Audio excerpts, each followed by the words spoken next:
नमस्कार दोस्तों, हमारे YouTube चैनल नमो बुधाय 8989 में आपका स्वागत है।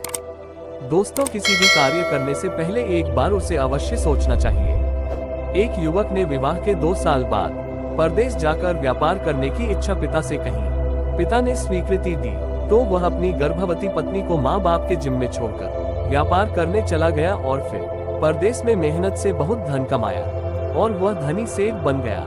17 वर्ष धन कमाने में बीत गया तो संतुष्टि हुई और वापस घर लौटने की इच्छा हुई। पत्नी को पत्र लिखकर आने की सूचना दी और जहाज में बैठ गया। उसी जहाज में एक व्यक्ति मिला जो दुखी मन में बैठा था। सेठ ने उसकी उदासी का कारण पूछा तो उसने बताया कि इस देश में ज्ञान की कोई कदर नहीं है। मैं यहाँ ज्ञान के सूत्र बेचने आया था पर कोई लेने को तैयार नहीं है। सेठ ने सोचा, इस देश में मैंने बहुत धन कमाया है और यह मेरी कर्म भूमि है, इसका मान रखना चाहिए। उसने ज्ञान के सूत्र खरीदने की इच्छा जताई। उसी व्यक्ति से कहा, मेरे हर ज्ञान सूत्र की कीमत 500 स्वर्ण मुद्राएं है। सेठ को सौदा तो बहुत महंगा लग रहा था, लेकिन कर्म भूमि का मान रखने के लिए 500 मुद्राएं दे दी। व्यक्ति ने ज्ञान का पहला सूत्र दिया, कोई भी कार्य करने से पहले 2 मिनट रुककर सोच लेना। सेठ ने सूत्र अपनी किताब में लिख लिया।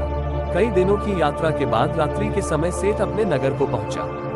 उसने सोचा, इतने साल बाद घर लौटा हूँ तो क्यों न चुपके से बिना खबर दिए सीधे पत्नी के पास पहुंचकर उसे सरप्राइज दूं। घर के द्वारपालों को मौन रहने का इशारा करके सीधे अपनी पत्नी की कक्ष में गया तो वहां का नजारा देखकर उसके पांव के नीचे की जमीन खिसक गई। पलंग पर उसकी पत्नी के साथ एक युवक सोया हुआ था।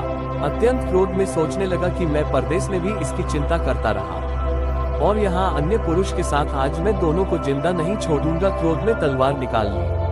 तलवार से वार करने ही जा रहा था कि इतने में ही उसके 500 स्वर्ण मुद्राओं से प्राप्त ज्ञान सूत्र याद आ गया कि कोई भी कार्य करने से पहले 2 मिनट सोच लेना।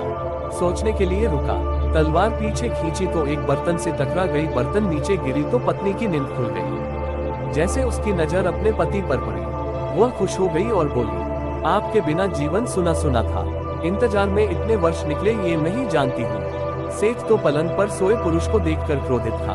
पत्नी ने युवक को कहा, बेटा उठ, जाग, तेरे पिता आए हैं। युवक ने जैसे ही उठकर पिता को प्रणाम करने झुका, माथे की पगड़ी पैरों में गिर गई। उसके लंबे बाल बिखर गए। सेठ की पत्नी ने कहा, स्वामी यह आपकी बेटी है, पिता के बिना इसके मान को कोई आंच न आए, इसलिए मैंने इसे बचपन से पुत्र के सम्मान ही पालन पोषण और संस्कार दिए हैं।